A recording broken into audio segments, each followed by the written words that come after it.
അബ്രാഹത്തിനും സാറായിക്കും ദൈവം കനിഞ്ഞു നൽകിയ മകൻ ഇസഹാക്ക്.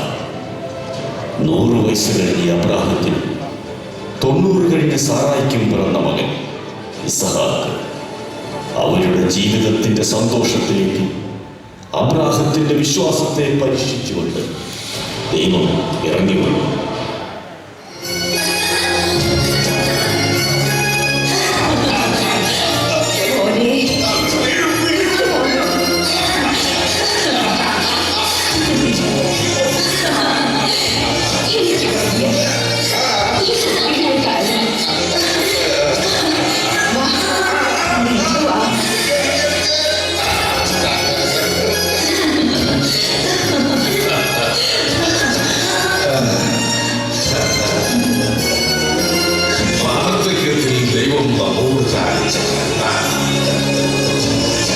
അബ്രഹാമിന്റെ സന്തതികളെ ആകാശത്തിലെ നക്ഷത്രങ്ങൾ പോലെയും ഭൂമിയിലെ മണൽത്തരികൾ പോലെയും വർദ്ധിപ്പിക്കുമെന്ന് ദൈവം ഉടമ്പടി ചെയ്തിരിക്കുന്നു. ഈ കാണുന്ന പ്രദേശമെല്ലാം നിനക്കും നിന്റെ സന്തതി പരമ്പരകളും അവകാശമായി തരുമെന്ന് അരുളി ചെയ്യുന്ന ദൈവം, എന്റെ പരിചയവും അഭയവുമായ ദൈവം, വാഗ്ദാനങ്ങളിൽ വിശ്വസ്തനായ ദൈവം.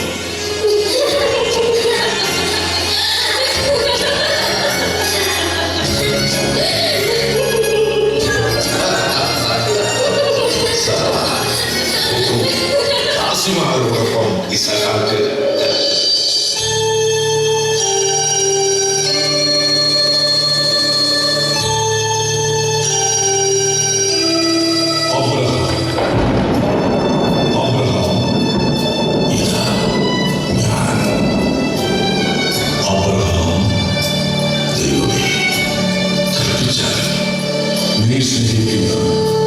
നിന്റെ മകൻ ഇസഹാക്കിനെ കൂട്ടിക്കൊണ്ട് മോറിയ ദേശത്തേക്ക് പോകണം.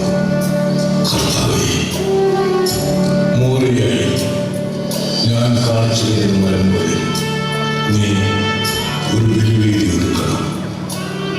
ആ ബലിവേദി നിന്റെ മകൻ ഇസഹാക്കിനെ എനിക്കായി ദഹന ബലിയർപ്പിക്കണം. വാർദ്ധക്യത്തിൽ ജനിക്കുന്ന പകരെ അയ്യോ, ഞാൻ സാറയോടത്ത് പറയും, ഞാൻ എന്റെ മകനോടത്ത് പറയും, ദൈവമേ, ഈ അബ്രഹാമിനോട് പറഞ്ഞ വാഗ്ദാനങ്ങൾ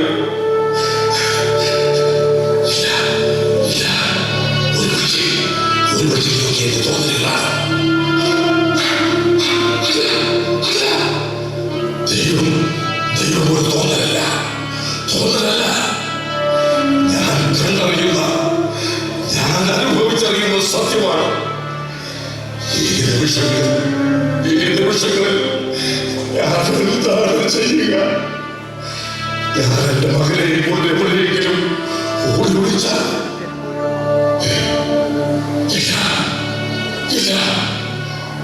ഈ പ്രപഞ്ചം നിറഞ്ഞു നിൽക്കുന്ന ദൈവത്തിന്റെ കൺമുന്നിൽ നിന്നും അബ്രഹാമിയുടെ കുറിച്ചോടാൻ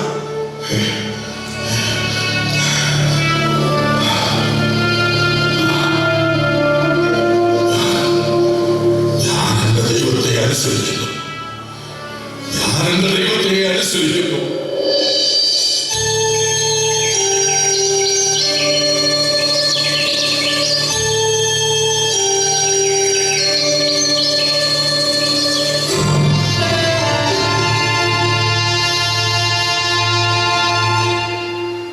കഴുതയ്ക്ക് ചീനിയിട്ടോ? ബലിക്ക് വേണ്ട വിറകും കീറിവയ്ക്കുക. യാത്രയ്ക്ക് തയ്യാറായിക്കൊള്ളു. ഞങ്ങളെത്തി. ശരി.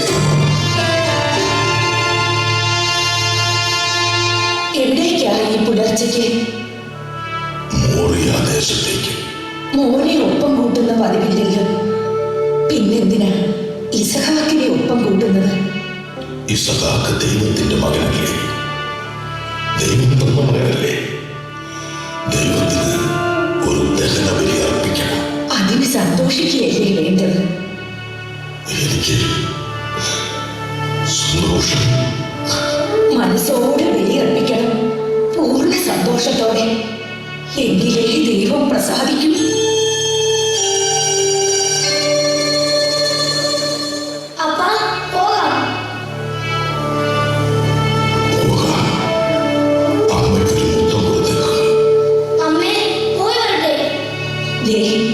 അപ്പന്റെ കൈ പിടിച്ചോണം. ദൈവത്തിന് ബലിയർപ്പിക്കുമ്പോ നന്നായി പ്രാർത്ഥിക്കണം. കനിവിന്റെ നിധിപേടകത്തിൽ നിന്നും അനുഗ്രഹങ്ങൾ വായിക്കോയി തരണേന്ന്. മോനെ സൂക്ഷിച്ചോണേ. വേഗം മടക്കി കൊണ്ടുവരണം. എനിക്കിവനെ പിരിഞ്ഞിരിക്കാൻ കഴിയില്ലെന്നറിയാനും.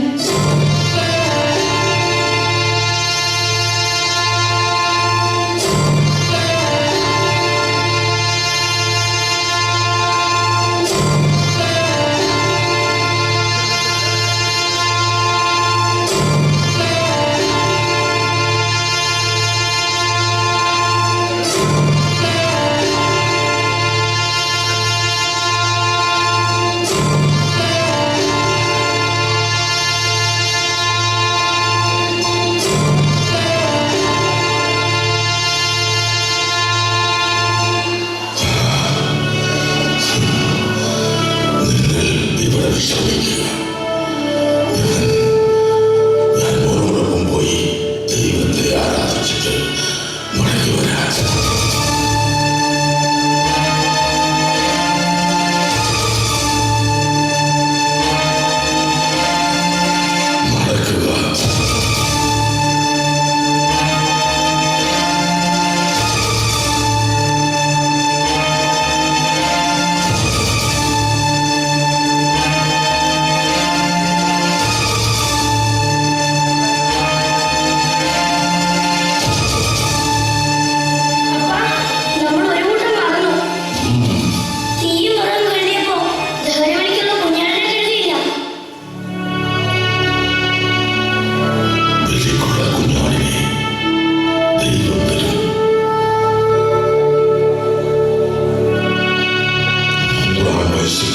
എനിക്കൊരു മകൻ ജനിക്കും, സാറാ ഒരു പുത്രനെ പ്രസവിക്കും എന്ന് ദൈവദൂതന്മാർ പറഞ്ഞപ്പോൾ സാറാ ചിരിച്ചു.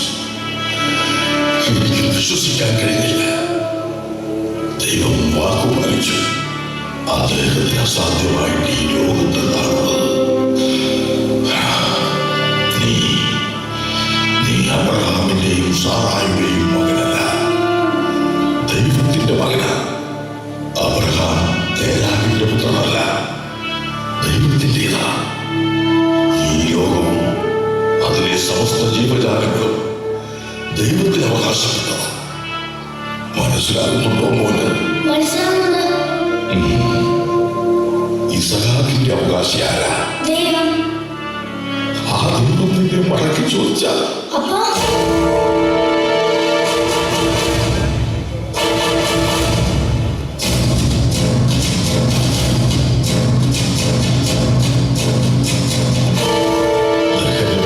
മകനെ വേണം എന്ന് ദൈവം പറഞ്ഞാൽ മനസ്സോടെ കൊടുക്കട്ടെ. ഞാൻ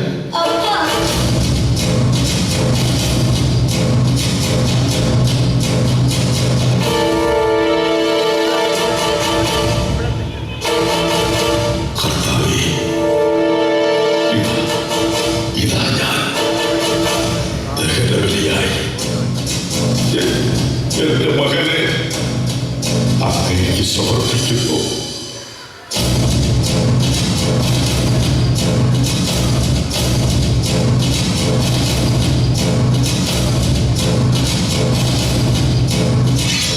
അബ്രഹാം,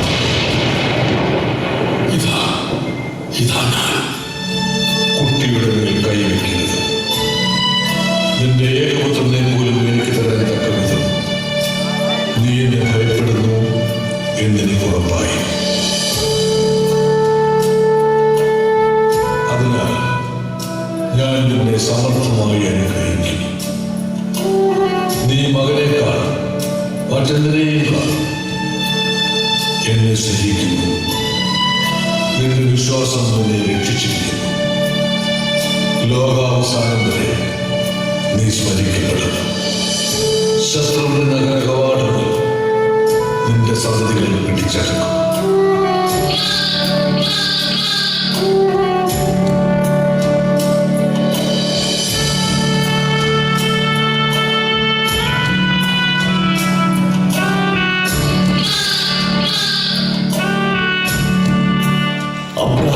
വിശ്വാസം നമുക്കും പാഠമാക്കാം.